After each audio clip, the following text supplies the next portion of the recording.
I stood barefoot in their hallway, holding a folded bedsheet and a single pillow. No one said a word. My place was already decided, beside the dog bowl, between the coat rack and a leaking window. Arjun was upstairs behind a closed door I used, to be allowed to open. His mother smiled faintly as she walked past me, wearing the gold necklace I had gifted her, like it belonged to someone she loved. I laid down on the cold floor and tucked the pillow beneath my head, my bones pressed to the tile. That's when it came to me, clear and quiet. You can give a woman no bed, but don't be surprised when she walks away with the whole house. Before we continue, I'd love to know, where are you watching from today? Comment below. Before. That house. Before the floor. Before the silence that took up space like furniture. I was someone else entirely. I grew up in a rented duplex on the east side of town, where summers hummed with the sound of cicadas and the scent of my father's. Overripe tomatoes filled the kitchen. He raised me alone after my mother left. Some women walk away for freedom, and some stay for the same reason. He never spoke ill of her, not once. That silence taught me more about character than any sermon. My father worked in building maintenance at the local college, and when I was little he'd bring home discarded blueprints and let me trace the lines with my fingers. It's not just about walls, he'd tell me. It's about vision. Someone imagined this from nothing. I was 6 the first time I rearranged the furniture in our living room and drew a new layout on the back of a pizza box. That instinct stayed with me. I didn't like chaos, but I wasn't afraid to start over. I believed in the quiet architecture of renewal. By my early 30s, I was working full-time for the city's municipal planning department. I had a small, light-filled apartment over, a bakery, 3 close friends who knew my soul inside out, and a calendar filled with volunteer work and weekend hikes. I made my own money.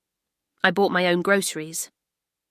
I took my car in for oil changes, argued with the landlord over window insulation, and hosted Sunday brunches where we argued about documentaries and passed around second-hand books. I was alone, but not lonely. There's a difference. And older, women understand it better than anyone. Then I met Arjun. He came into a planning meeting wearing a navy shirt with faint paint specks on the cuffs. He didn't try to impress. He listened. That's what I noticed first. He really listened. He spoke about green spaces, accessibility, and the soul of a neighbourhood like he'd bled into pavement before. He wasn't loud, but he was present. I liked that. After the meeting, he lingered near the exit and asked if I wanted to grab coffee. I said yes without hesitation. He told me he'd recently moved back from Seattle to help his family run their small logistics business. He missed architecture but was hoping to get back into it slowly.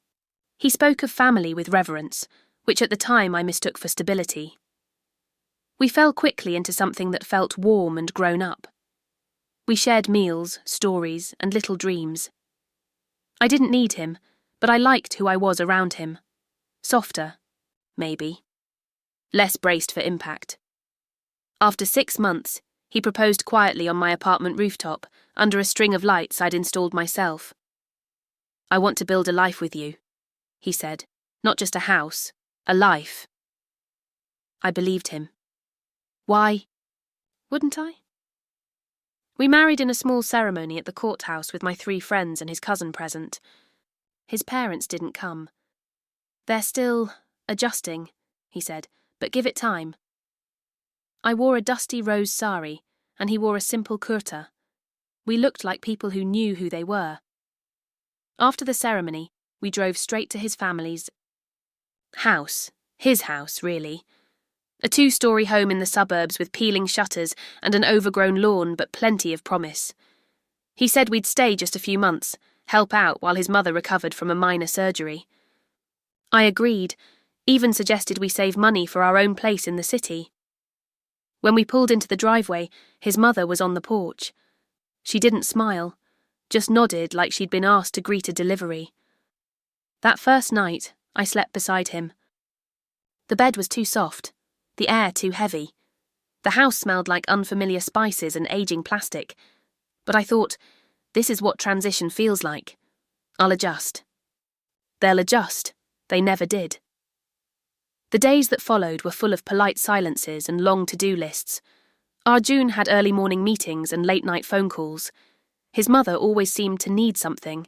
Medicines picked up, tea served. At the precise temperature, towels folded in a way I'd never learned. His sister, who still lived at home, called me urban like it was a diagnosis. But I was patient. I kept my consulting contracts going from the small desk in the guest room. I helped where I could. I let go of little things, the type of soap, the brand of lentils, the fact that no one ever knocked before entering my room. The slow erasure began like a drip. One that you ignore at first, until the ceiling warps. I didn't notice it until I reached for the kitchen calendar and saw my name had been replaced with D. D for daughter-in-law. Not even worth the ink of a full name. Still, I kept trying. I made everyone's favourite dishes. I installed hooks for their keys.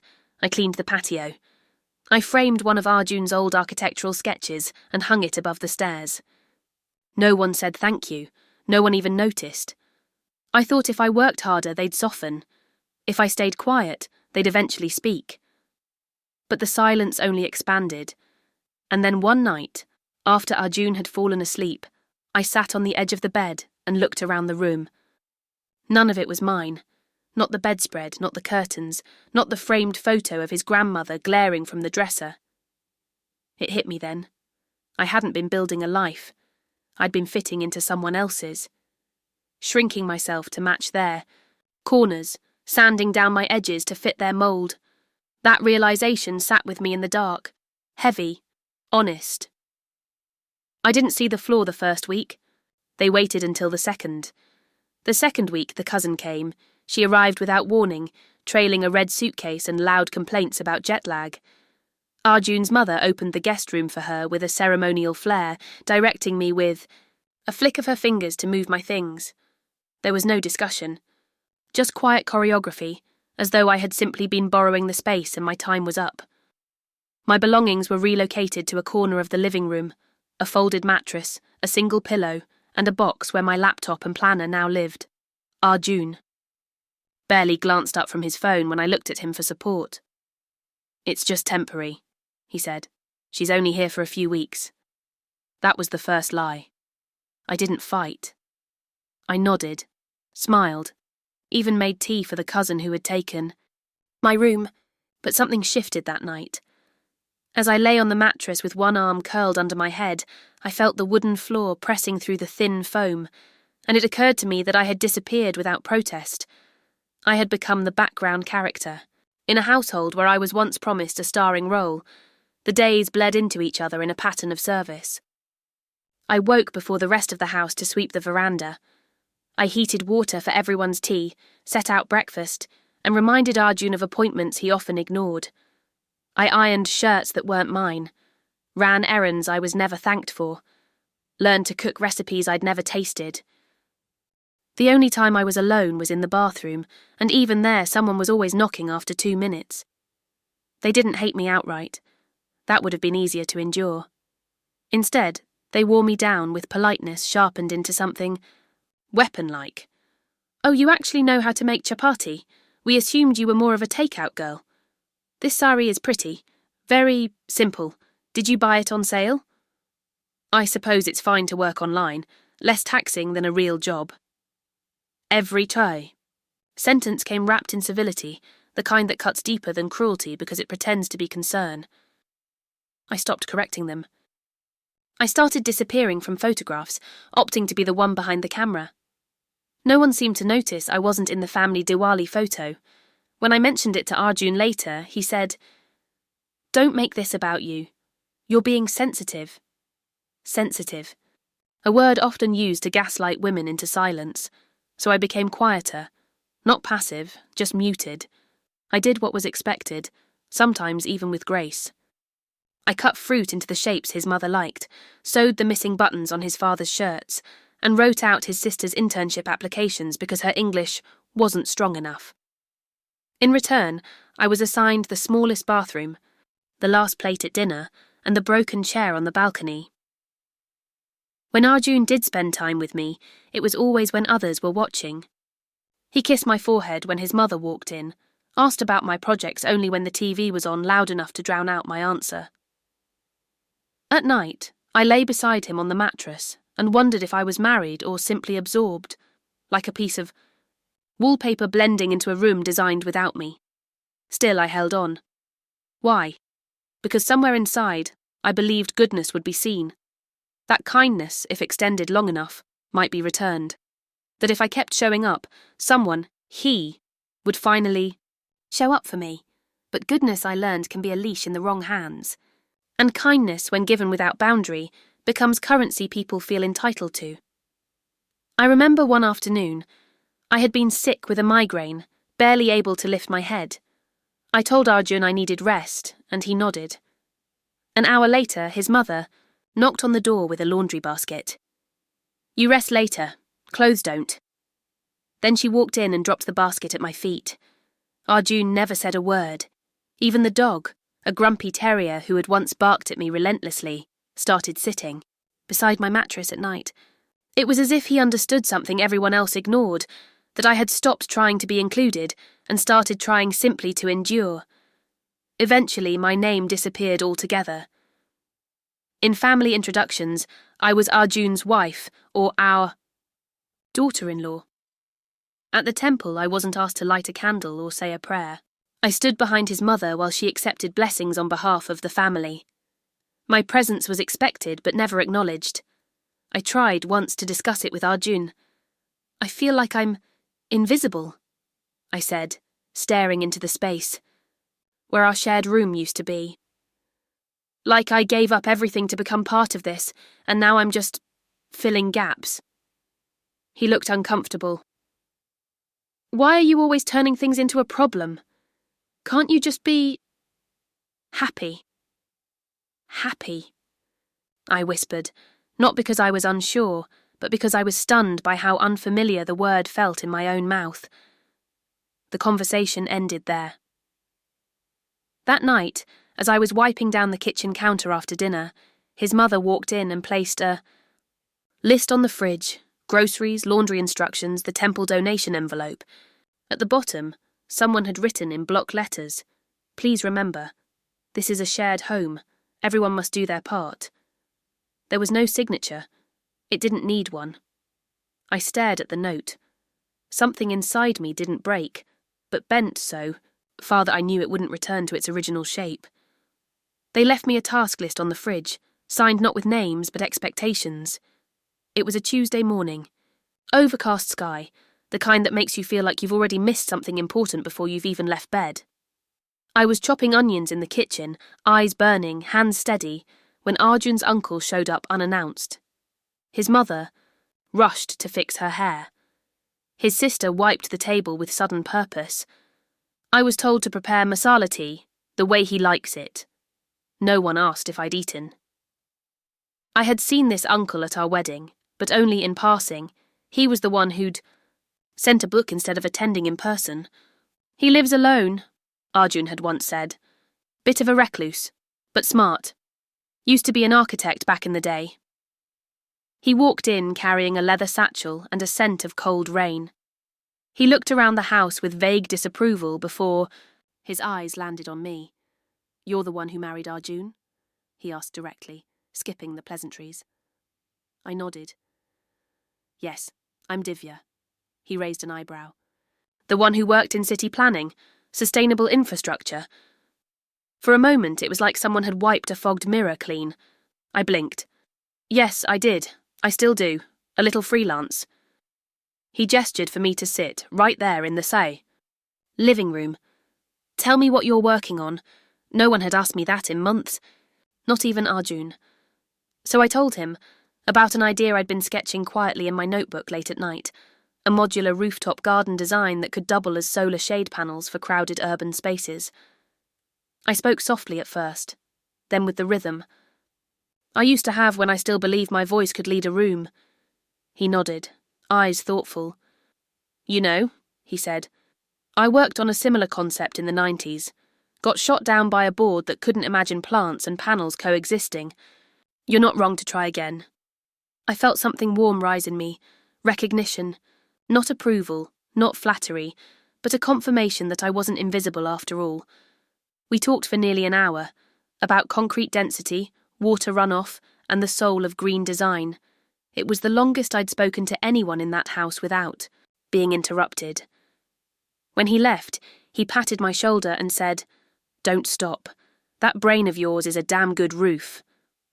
I stood at the door after he walked out, feeling something I hadn't in months. Seen. That night, I returned to the folded mattress beside the window with something new in my hands, my old sketchbook, the one I hadn't touched since I moved in. I turned on the lamp and began outlining version 3 of my rooftop concept. I drew lines, labelled layers, rethought the irrigation system. My mind buzzed. When I finished, I tucked it under my pillow and slept better than I had in weeks. But the next morning it was gone. At first I thought maybe I'd moved it in my sleep. I tore through the folds of the mattress, checked under the small table, behind the curtain rod. Nothing. I asked Arjun. He looked half awake, pulling a shirt over his head. "I haven't seen it," he muttered, already scrolling through his phone. His sister laughed when I asked. "Maybe it flew away, rooftops and all." She smirked, not even trying to hide it. His mother offered the most chilling response. "We don't have time for silly hobbies in this house." That afternoon, I found it. It was crumpled in a corner of the backyard, half torn and smeared with oil. They had used it to start the cooking fire for the outdoor stove, my design, my lines, my roof, reduced to ash and grease. I stood over the pile of paper scraps, hands shaking, heart silent. Not racing. Silent, like it was listening to a part of me I had ignored for too long. I didn't cry. Instead, I picked up what I could salvage and walked it back to my corner of the house. I opened my laptop, created a new file, started again. This time. I emailed it to myself, then to an old mentor, then to a woman I met once at a design conference who'd given me her card. By midnight, I had 3 replies. One said, "Love the idea, let's talk." Another said, "Have you thought about prototyping? We may have small funding." I stared at those replies and felt the beginnings of a spine realign in my chest. I didn't tell anyone in the house, not Arjun, not his family. I learned in that moment that some fires are lessons in disguise, and some sparks come from what's left behind. I began waking up earlier than usual, not to clean or cook, but to sketch, to write. I started slipping out of the house in the mornings and walking to a nearby cafe with free Wi-Fi and good light. I carried only my laptop, a charger, and a memory of that smouldered sketchbook. The waitstaff learned my name. They brought me chai without asking, and just like that, the world began noticing me again. Inside the house, I still nodded. I still folded towels and ironed clothes, but my energy no longer bent to please. It flowed somewhere else. They didn't notice the shift at first, but they would. When I found it 2 days later, it was torn in half, used to start a fire in the kitchen. They didn't raise their voices. That would have been too direct, too obvious. Instead, they chipped away at me like water carving stone, slow, quiet, and deliberate. A collection of small slights, each one easy to excuse, but together they built a life I barely recognised as my own. It started with the teacups. At first, I thought it was just forgetfulness. My cup always served last, often lukewarm or sometimes not at all. But then I noticed the pattern. 3 cups placed carefully on the tray, and me standing there with nothing in my hands. No eye contact, no explanation. Just the unspoken rule that my presence was not worthy of ceremony. I made a 4th cup for myself once. Just once. His mother watched me lift it to my lips and said flatly, "Did anyone ask for that?" The message was clear. I was only welcome when I served. The closet came next. I had once shared a small built-in with Arjun, my saris folded beside his dress shirts. But over time, his things spread like ivy.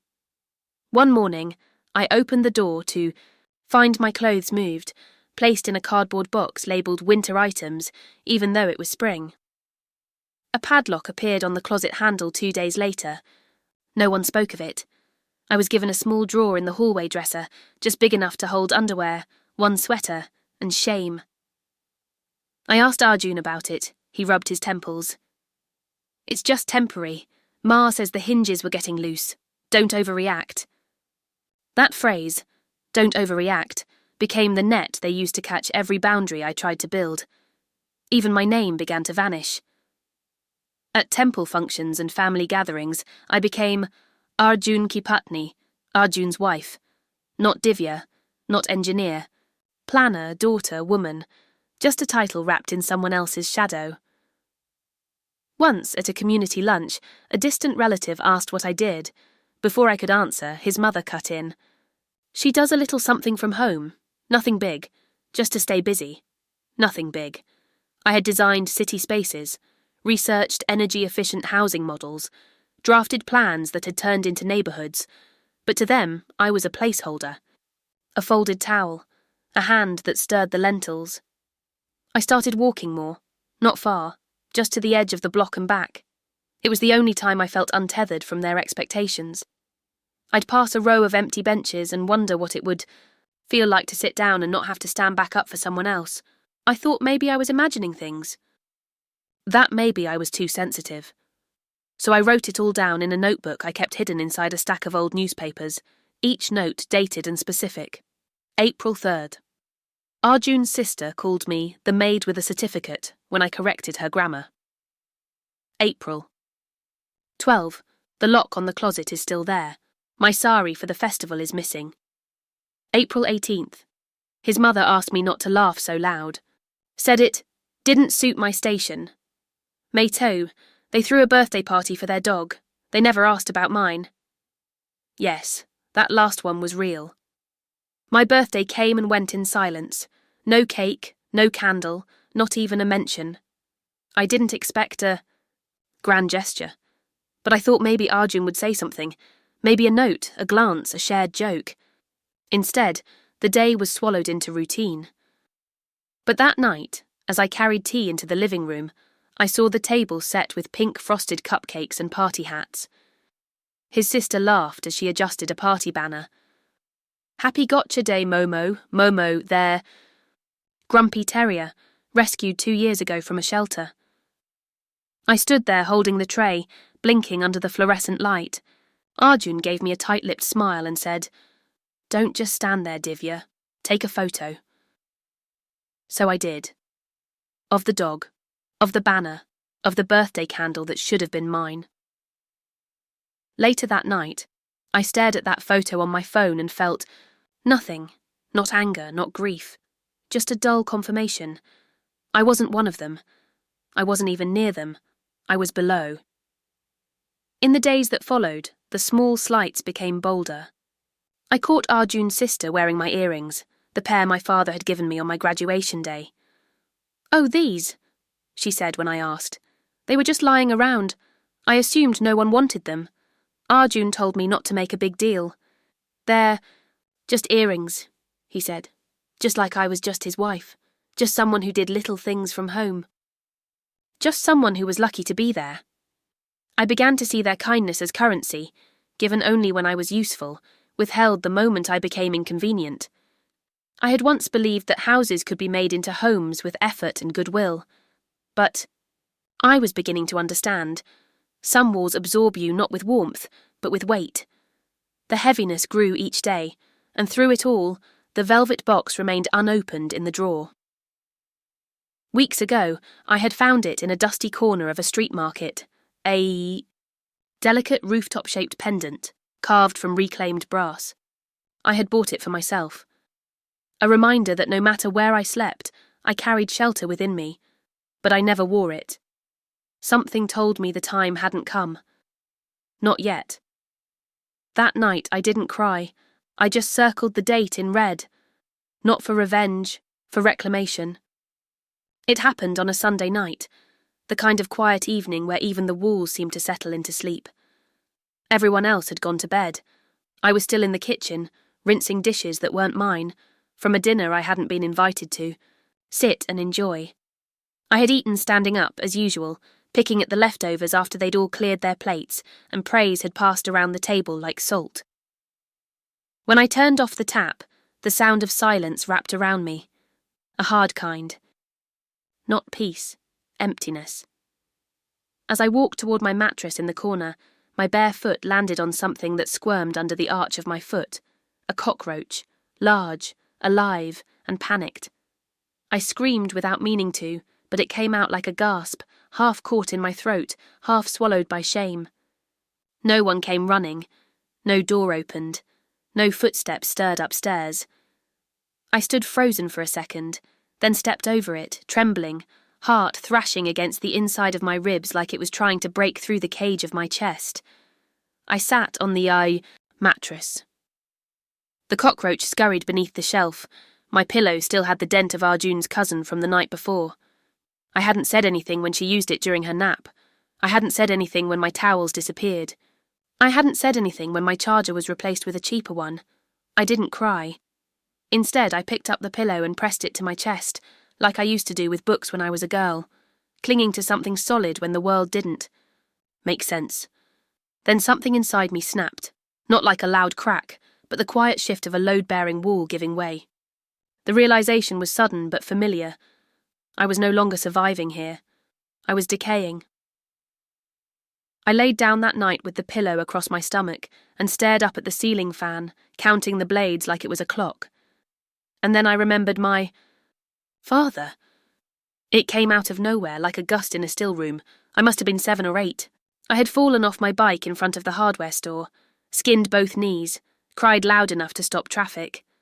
My father scooped me up, wiped the blood with his sleeve and said, "You don't have to be brave to begin again. You just have to stand up." That memory felt like a life raft, floating in the ruin of what I had allowed myself to accept. So the next morning I stood up. Not dramatically, not loudly, just literally.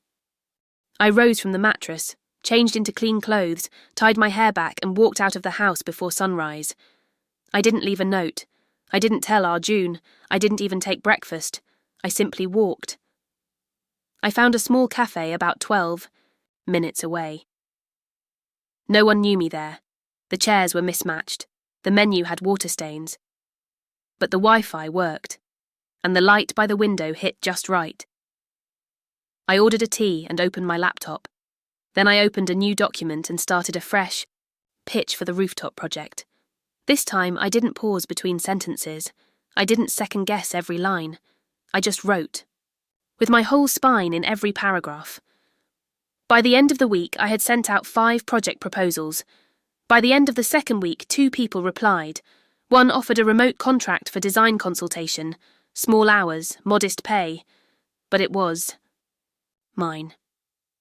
I didn't say anything to the family. I still washed dishes, still folded the towels, still said good morning and good night, but I stopped asking questions. I stopped waiting to be seen. I began moving my belongings, one tote bag at a time, into a small storage unit I rented with the advance payment from that first project. I picked up a part-time remote contract with a non-profit in Delhi. Then, another with an eco-startup in Boston. The floor mattress became a formality. The truth was, I had already left. My mind had reclaimed its own square footage. I watched Arjun drift past me each day, a man who didn't notice his wife was disappearing. He asked less, assumed more. I gave him what he wanted, quiet obedience, but behind that stillness I was growing roots elsewhere. Then one evening, his mother asked if I could press her saris for the temple event. I looked her in the eyes, really looked, and said, "No, I'm working." She blinked, paused, and walked away.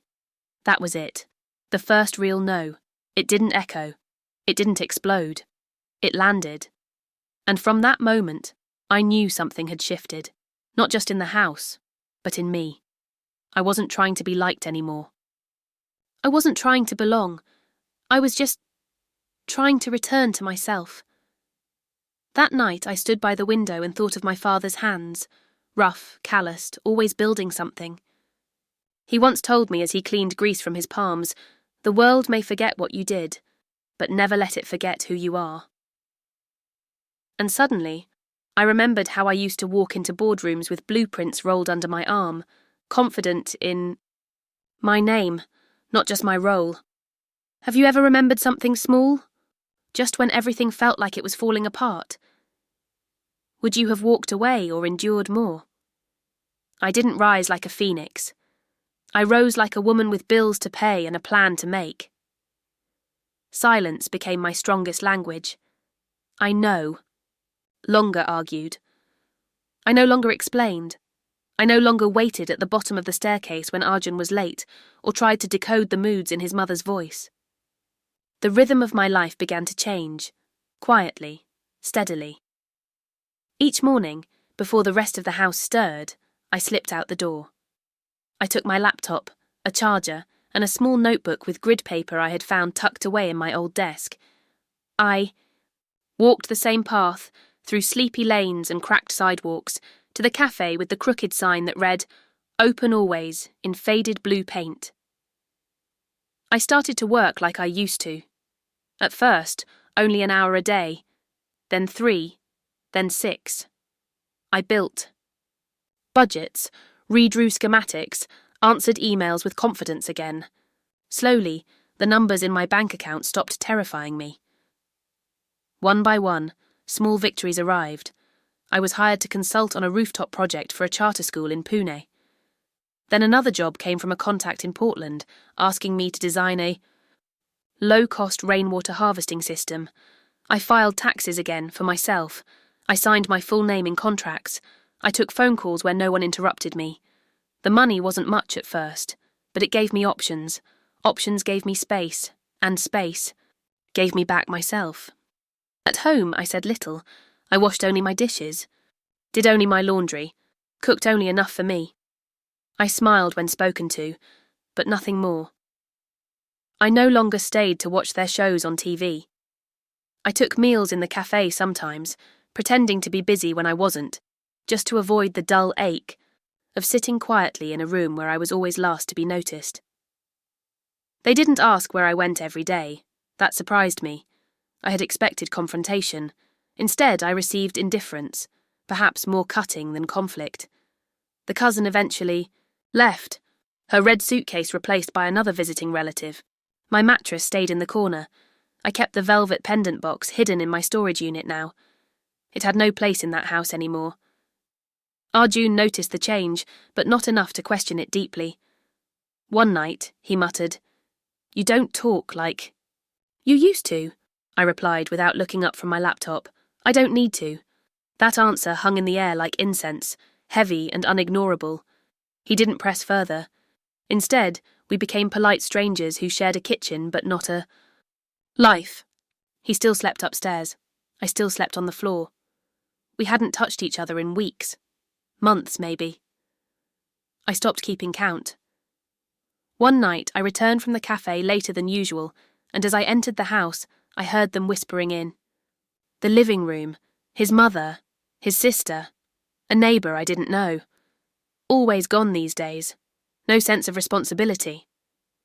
She used to at least sweep. Now she just stares at that laptop all day. She was never a match for him. He deserves better. I stood in the dark hallway, their words fluttering toward me like moths. Not a single one of them wondered if I was within earshot. I didn't announce my presence. I didn't cry. I turned around, walked back out, sat on the front steps, let the cool air wash over my face until the sound of their voices dulled. That was the night I emailed a lawyer. Just questions. Nothing official. I wasn't sure yet. But the fact that I even typed the word divorce told me how far I'd already come. Back inside, the kitchen light flickered. No one had changed the bulb, so I did, with my own 2 hands standing on the broken stool I'd once used to hang Diwali lights while they all sat sipping chai and laughing. No one thanked me then. No one thanked me now, but this time I didn't expect it, because I had stopped seeking validation in a house built on silence. The next morning, I received an email from the non-profit I had applied to months ago. Your rooftop design has been accepted for prototype testing in 3 urban shelters. I read the line 3 times. 3 shelters, 3 rooftops, 3 structures that would offer women like me protection, privacy, peace. I let the tears come, but they were silent too. They rolled down my cheeks like the first real rain after. A long, choking summer. I didn't tell Arjun, I didn't tell anyone. But I celebrated that night anyway, with a hot bowl of noodles, a long bath, and a single candle lit on my windowsill. I whispered thank you to my own reflection in the glass. In silence, I had built something, not just for me but for others. My worth no longer needed their permission to exist. They noticed something was different. I could see it in their narrowed eyes and sudden offers of help. Want us to reheat your food? Need help with laundry? Are you feeling okay these days? I answered them all the same way. I'm fine, thank you. Not rude, not cold, just complete. I wasn't angry anymore. I was done. They stopped seeing me as the help. They started seeing me as a stranger. It came in an envelope. Plain, white, unremarkable, wedged in the stack of mail that usually held temple donation requests and product catalogues. His mother tossed it on the dining table like it was nothing, but my name was printed on the front. In bold black letters, Divya Nair, no title, no Mrs. No addressee of Arjun's wife, just my name, my full name. That alone made my breath catch. I opened it slowly, careful not to tear anything important. It was from a lawyer, not a threat, not a summons, a notification. My father's property, the one I thought had been sold off for scraps after his death, had been rezoned and bought by a development group. A surprise shift in municipal planning turned what had been an old termite-ridden duplex into a prime piece of urban land. The enclosed cheque was the first instalment of my inheritance. $860,000. I sat down at the table and stared at the number, reading it again and again like it was a mistake. A hallucination. The house I slept in, where I laid my head near a dog bowl and folded towels for people who would never fold anything for me, was not even worth half of that. I had more power, more leverage, more freedom than any of them could imagine. And I said nothing. I didn't tell Arjun. I didn't run upstairs and wave the letter in his mother's face. I simply slipped it into my notebook, zipped up my bag, and went to the cafe. There, in the corner booth by the window, I ordered tea and stared at the steam rising from the ceramic cup. I traced the rim with my finger and asked myself a question I hadn't dared ask in months. What if I left not with a scream but with a smile? That evening I went to my storage unit, retrieved the velvet box I had tucked away. The rooftop. Pendant still gleamed under the harsh fluorescent light, untouched, unclaimed. I wore it for the first time. It sat just below my collarbone, a small golden roof, symbolic, quiet, mine. The next morning, I woke up early, earlier than usual. I made tea for everyone, just like I used to. I laid out the cups, added sugar to their preference, even folded the napkins into triangles. They came downstairs surprised, eyes wary. His mother sniffed the cup before tasting. His sister raised an eyebrow. Arjun blinked slowly, like I'd switched roles on him mid-play. Then I placed a small silver ring tray on the table. Quietly. Deliberately. On it were the house keys, the front door, the side gate, the shed. And beneath the keys, folded neatly, was a letter. Not a dramatic monologue. Just a list of items I'd bought over the past year. Groceries, internet bills, new light bulbs, plumbing fixes. And at the bottom, paid in full. No debt owed. No apologies needed. No one said a word. Not even Arjun. Silent scene rule. I turned, walked to the hallway, lifted my bag onto my shoulder and left. No shouting, no tears, just the soft tap of my sandals, against the tile and the gentle click of the door behind me. It was the loudest moment of my life. Outside, the morning was crisp, clear. I walked toward the bus stop with no particular urgency. I had already arranged for a short-term sublet above a flower shop on 14th Street. Small, but sunlit. The kind of place where I could hear myself think. That evening, I made my own dinner in a kitchen that belonged to no one else. I lit a candle on the windowsill and watched the city exhale. No one knew where I was, and for the first time, that felt like safety. The next day, I registered Roofline, the name I'd given my rooftop design concept years ago, but never had the courage to launch. I bought the domain, set up a website, sent emails to 3 partners who had expressed interest in collaboration. All 3 replied within 48 hours. 1 offered me an advance, 1 offered me a contract, 1 offered me a rooftop. I accepted all 3. I didn't block Arjun's number. I didn't write long messages to his mother explaining why I left. I didn't unfriend anyone. I just disconnected. Cleanly, in silence. And it was from that silence that something entirely new began to grow. They didn't reach out for days, until they did. Arjun texted first. Just a question. Where are you? Then, can we talk? Then nothing. His mother left a voicemail, voice trembling. You left things unsettled. We're worried. Please return. But I didn't respond. Because there was nothing unsettled anymore, nothing unfinished. Only a chapter closed with grace, not rage. They thought I'd be crawling back, but I had already moved higher than they'd ever imagined. The room above the flower shop was barely 400 square feet. Sloped ceiling, faded linoleum floor. A single window that overlooked the back alley where the delivery van parked each morning. But to me, it felt like a cathedral.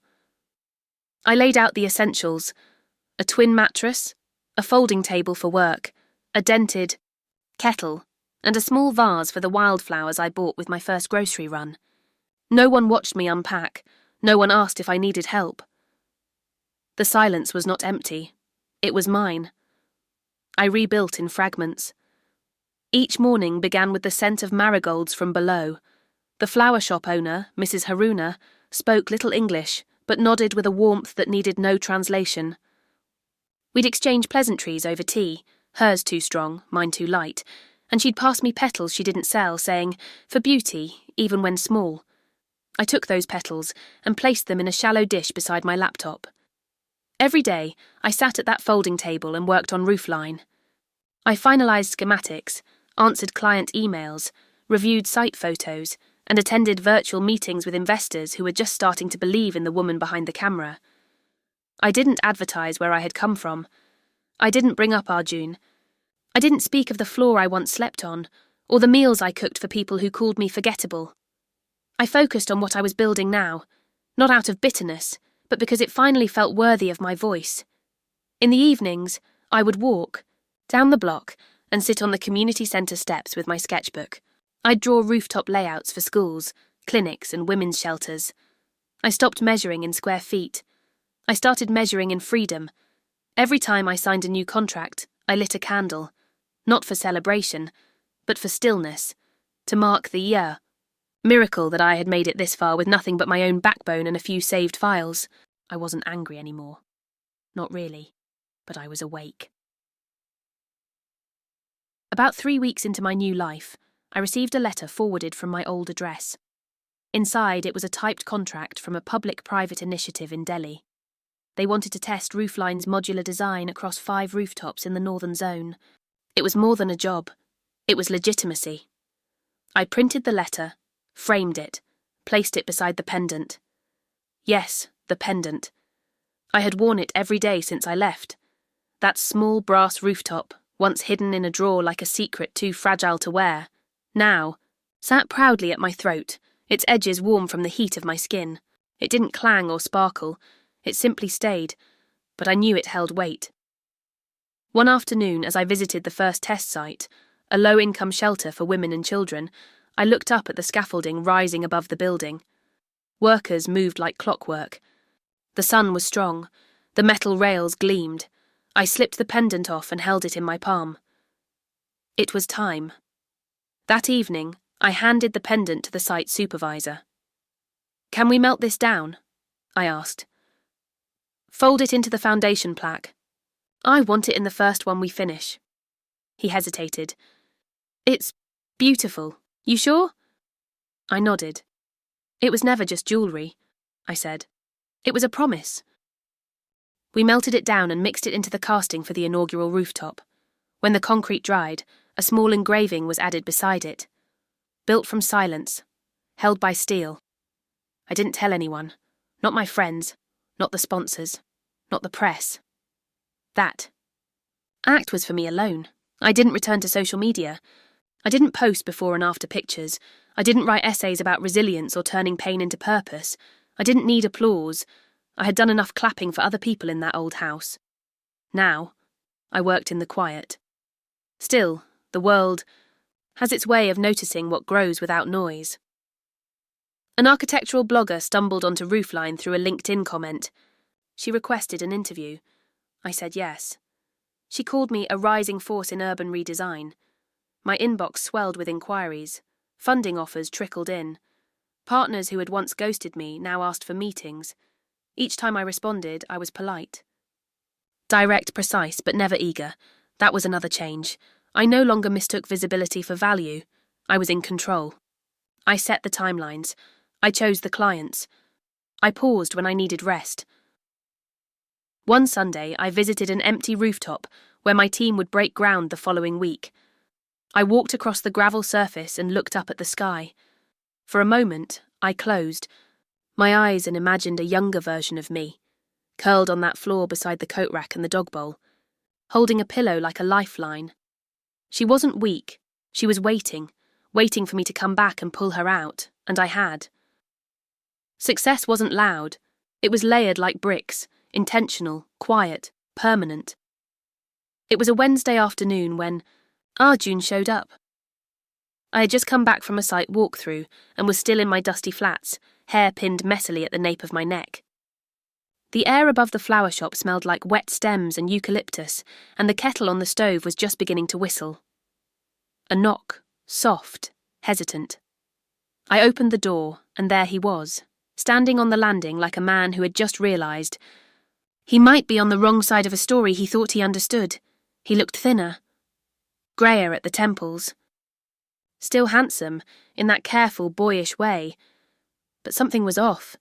His shoulders hunched slightly, like the weight he once made me carry had finally landed on him. "Hi," he said, eyes scanning the cramped room. "Hi," I replied, already stepping aside, not out of invitation, but practicality. The hallway was too narrow for conversation. He walked in slowly, glancing at the small kitchen, the folding desk, the wall where my calendar hung with colour-coded post-its. "You look—" He didn't finish. I didn't help him. He sat on the chair beside the table, careful not to touch anything. "I've been trying to reach you." "I know. You changed your number." "No, I just don't answer unknown calls anymore." He gave a humourless smile. "Right." A pause. "A long one. I saw your interview," he said finally. "The rooftop project, the schools, the shelters." I nodded. "It's going well."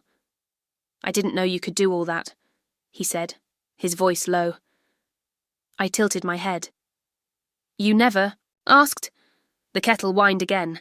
I poured myself a cup and gestured to a second mug, untouched in the drying rack. "Want some?" He blinked. Yeah, please." We sat in silence, sipping tea like we were strangers sharing a train compartment. The steam curled between us. Outside, someone shouted instructions in Tamil to unload flower crates. He broke first. "I messed up," he said. "I didn't realise." "How bad it had gotten for you?" "You didn't want to realise." He flinched but didn't deny it. "I thought," he said, "you'd adjust. That it wasn't that serious." "You thought I'd shrink," I corrected gently. "And I did, for a while." He stared at his hands. "I told my mother we need to make things right with you. She agrees." I smiled, not from amusement but from the clarity of distance. "She agrees now that I've made something of myself?" I asked. "Now that people say my name on the internet?" His jaw tightened. "I didn't come here to argue." "Good," I said. "Because I'm not angry." That surprised him. "You're not?" I shook my head. "I'm not angry, I'm just finished." He opened his mouth to respond but closed it again. "I brought these," he said, reaching into his bag. "Papers." Neatly clipped. Divorce papers. Already signed. My chest didn't tighten. My throat didn't close. It felt like breathing air after holding it underwater for too long. "I figured it's what you wanted," he added, his voice low. I took the papers, skimmed them, and nodded. "Thank you."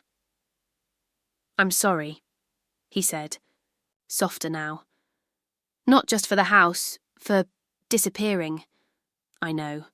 Another pause. Not awkward, just final. "You look different," he said, glancing around the room again. "I am." That was the last time I saw him. He left quietly. No slammed door, no outburst. Just the soft click of sandals retreating down narrow steps.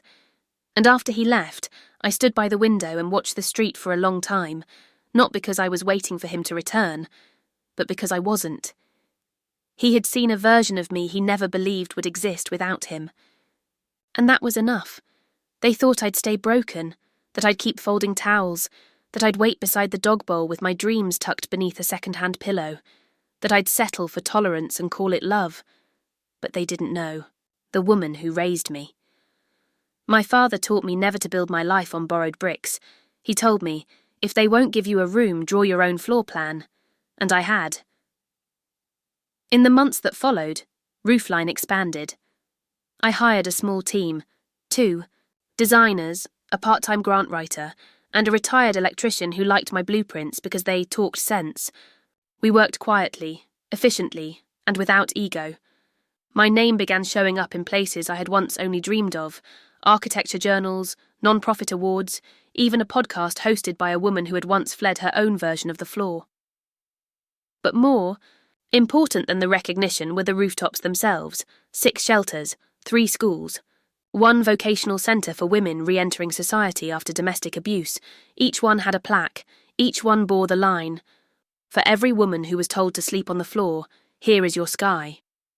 I visited each one, planted a flower on every rooftop, sat there and looked out across the cities like they were maps I had redrawn. He looked back once, but by then, I was already facing forward. The invitation arrived by WhatsApp, of all things. A forwarded message from Arjun's sister, floral background, gold script, the kind of digital formality that looked expensive, but felt hollow. "You are warmly invited to the Griha Pravesh ceremony for our home expansion. Please join us for blessings, food, and celebration."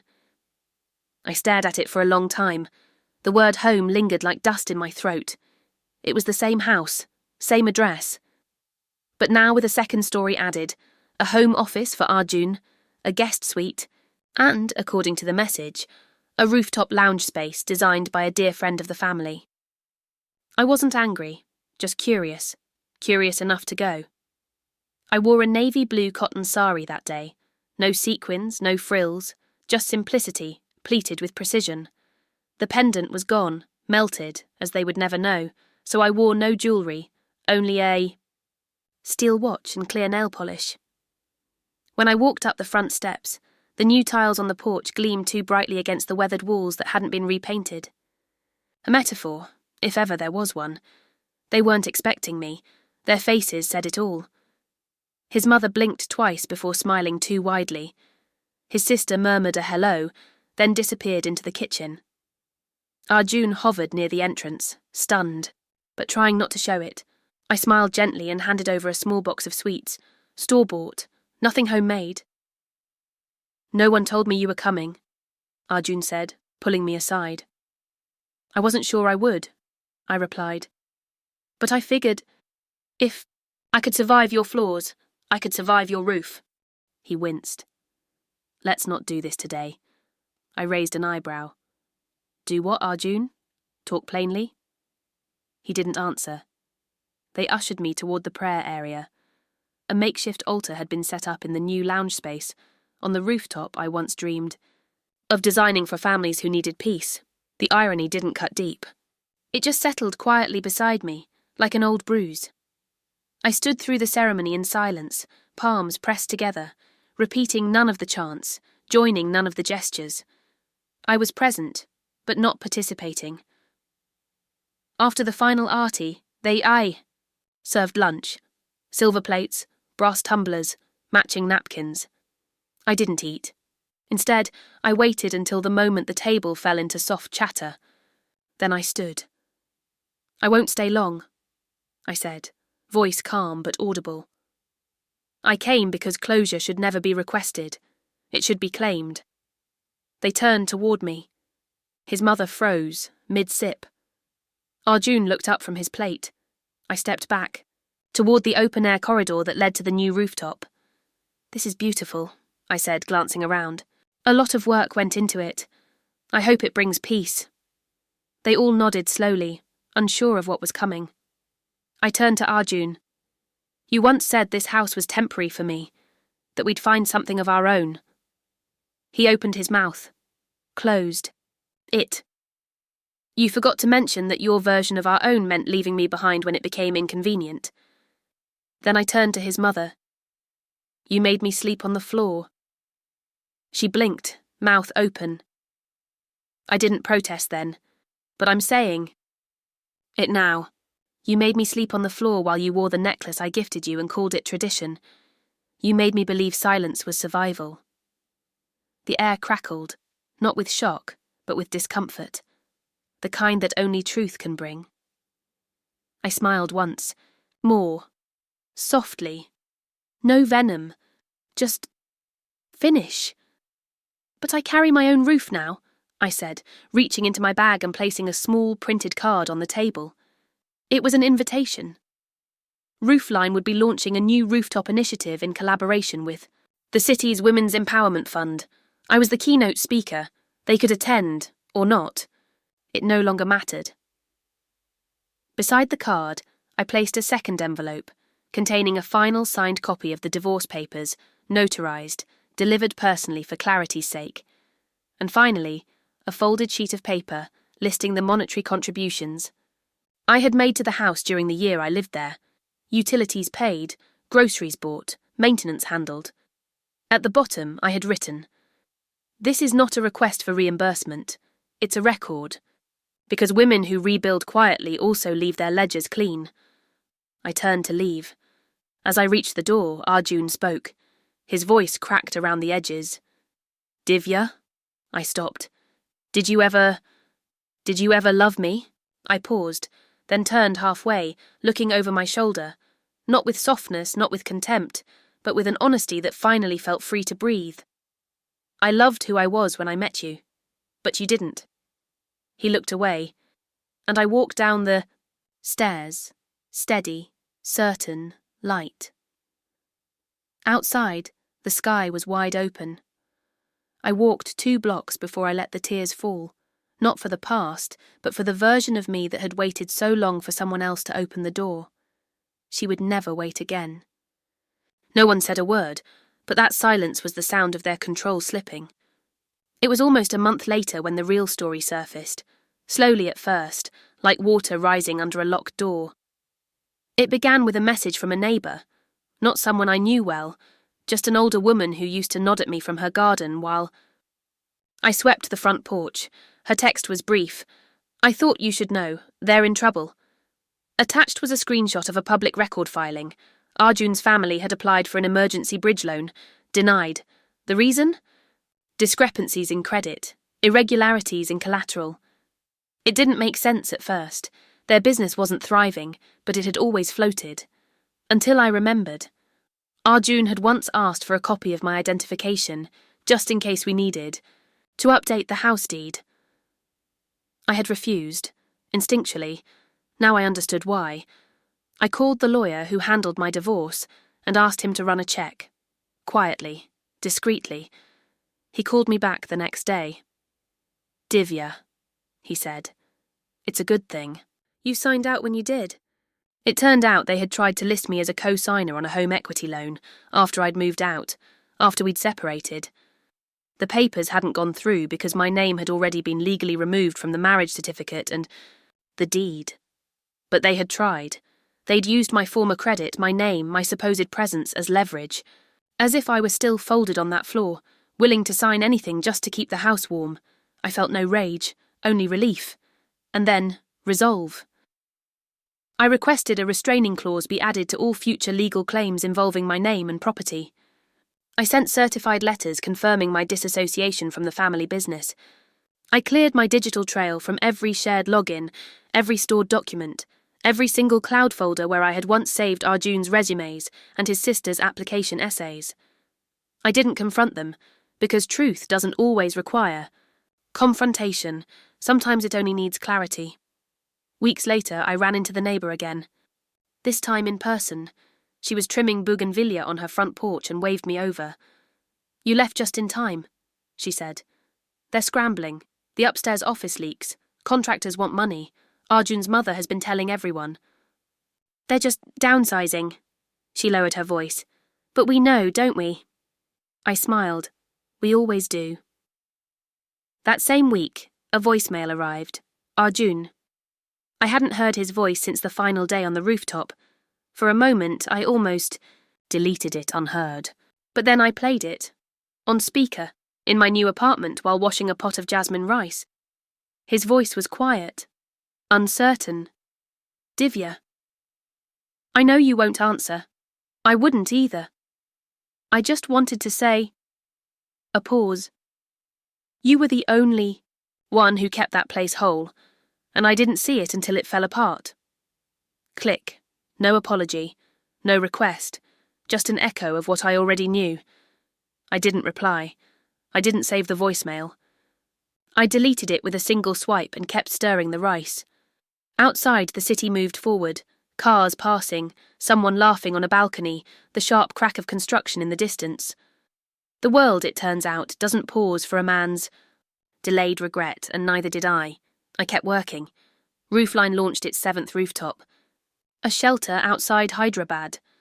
Women with tired eyes and calloused hands stood beside their children as we installed the final solar tiles. One of them looked up and asked me, "Is this ours?" I nodded. "Yes. Yours to sleep under. Yours to grow from." Later that day, we painted a mural on one of the walls. A woman standing tall with a roof balanced on her shoulders like a crown. I didn't sign it. I didn't need to. News came trickling in over time. Arjun had moved into a one-bedroom apartment across town. His parents sold the car. His sister had taken a job in another city. The house, the one they guarded so jealously, was now listed on a real estate site under the heading, "Partially renovated, full of potential." A tagline fit for irony. Still, I never gloated, never spoke about it in interviews, never allowed myself the indulgence of revenge, because by then the truth had done what I could not. It had spoken for me. And in the absence of my rage, there was only one story left behind. Mine. Some roofs collapse, others rise. I chose to rise. There comes a point when you stop looking back, not because the past didn't matter, but because it no longer deserves a seat at the table where your future is being served. That point came for me on the rooftop of a school in Nashik. It was late afternoon. The heat had softened into something bearable, and the sky was its own kind of cathedral, wide, silent, forgiving. I stood with a clipboard in one hand and a paintbrush in the other. Around me, a group of teen girls were filling in the petals of a mural, bright pinks, oranges, the colour of second chances. One of them turned to me, hand on her hip, and asked, "Did they ever say sorry?" I knew who she meant. I smiled. "No." She raised an eyebrow. And I stopped needing it. The girls nodded, not with pity, but with understanding. They knew what it was to grow without permission, to rise without being watered. Later, one of the volunteers handed me a printout of the day's local newspaper. I didn't expect to see Arjun's name on the front page. He had written an op-ed. A cleanly written, passively phrased piece on the dangers of inherited tradition in modern families. He spoke about unseen fractures and emotional labour women often carry. He mentioned, without naming me, that he once witnessed a kind, capable woman slowly disappear under the weight of silent expectation. There were no names, no admissions, No apology, but it was there. His confession, hidden behind philosophy. For a split second I felt a twinge, something close to sympathy. Was this his way of making amends? Was this the most he could manage after a life built around other people's? Pride, maybe, but even if it wasn't enough, not for him. For me. Because by now, I understood something far deeper. Healing is not about being avenged. It's about being restored. I returned to the rooftop that evening. Alone. The paint had dried. The mural shimmered under a single floodlight. I sat on a stack of bricks and pulled my knees to my chest, listening to the sound of distant traffic and closer laughter. I thought about the girl I had once been, how small she felt, how careful. And I thought about the woman I had become. Not louder.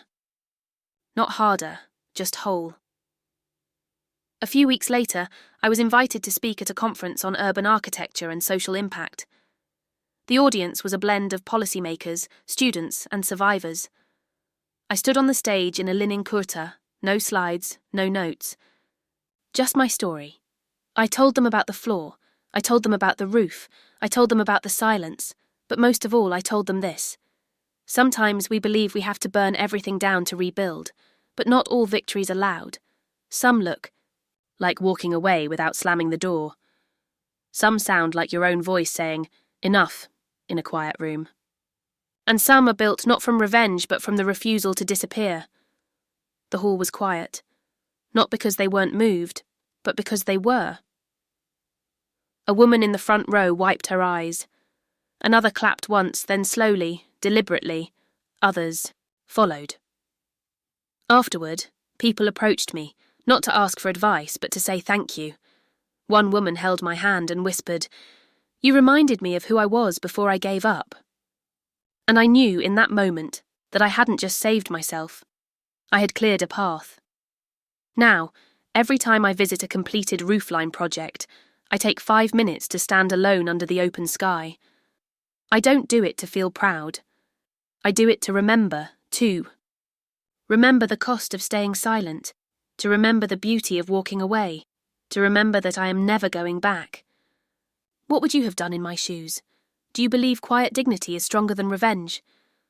They wanted to bury me, but I was the foundation. Sometimes, late at night, I stand barefoot on the rooftop of my own apartment building. It's not grand, just a flat stretch of concrete with a few water tanks and a rusted railing, but it holds a kind of quiet that feels earned. The wind hums differently here, like it respects who I've become. I bring a cup of tea with me, always too hot at first, and let it cool in my hands while the city softens below. This is how I end my days now, not with fear, not with dread, but with presence. I trace the line back sometimes, not to wallow, but to witness, to give credit to the girl who carried so much weight in silence, who slept beside a leaking window and a dog bowl, who held her dreams beneath her spine and didn't.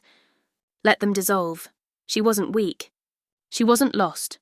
She was waiting for me to come back and build the life she deserved, and I did. When people ask me if I regret those years, if I wish I had left sooner, I always pause. Because the truth isn't simple. Yes, I wish I had. Known my worth earlier. Yes, I wish someone had stepped in and said, "You deserve more than this." But I also know that some lessons root deeper when they come from within. Had I never been brought that low, I might never have risen this high, not just in status or success, but in clarity, in peace, in wholeness. That's the part no one tells. You about growth. It's not always loud or triumphant. Sometimes it's just learning how to stop handing your dignity over in exchange for crumbs of belonging. I live differently now. Not richer. Not flashier. Just differently. I have 2 pairs of shoes I actually like. A kitchen with herbs in the window. A small circle of friends who ask how I'm doing and wait for the full answer. A career built from questions only I could answer. And I have roofs, more than I ever imagined, dozens of them, dozens of... Not for me, but for other women. Women who've walked barefoot through cold kitchens. Women who've been told they ask for too much just by asking to sleep in a bed. Women who left, not because they had a plan, but because they had enough. These rooftops aren't just structures, they're statements. They say, "We see you, you matter, rest here." Every time I return to one, I find something new. A row of potted herbs, a child's kite tangled in the railing, someone drying their laundry beside solar panels I helped design. Life, claiming its place again. And I smile, not because I built them alone, but because I didn't let the shame of where I started stop me from building at all. I've never spoken to Arjun again. Not because I'm angry, because there's nothing left to say. His mother never reached out. His sister once sent a blank email, maybe by accident, maybe not. I deleted it. They exist somewhere else now, in a story that no longer needs me. I wish them healing. I wish them honesty. But most of all, I wish them the courage to look at themselves and ask the question I finally learned to ask. If this isn't love, then what is it? Love isn't just shared meals and matching outfits. Love is recognition. Love is respect. Love is room, to grow, to speak, to rest without fear. Anything less than that is performance, and I no longer perform for anyone. People call me brave sometimes. They say, "You left, you survived, you built something," but I don't feel brave. Feel clear. There's a difference. Clarity isn't about knowing what comes next. It's about knowing what you will no longer tolerate. Once you have that, everything else follows. The rest is just design. These days, I don't tell my story at every opportunity, but when I do, I make sure to end with the one thing that never changed. Something I said to myself that very first night on the floor, with a dog bowl to my left and betrayal behind the walls. You can give a woman no bed, but don't be surprised when she walks away with the whole house. And now I know. They thought I was just the girl sleeping by the dog bowl, but I was the woman who took the roof with her. I didn't burn the house down. I simply built a better one, where no woman ever sleeps on the floor.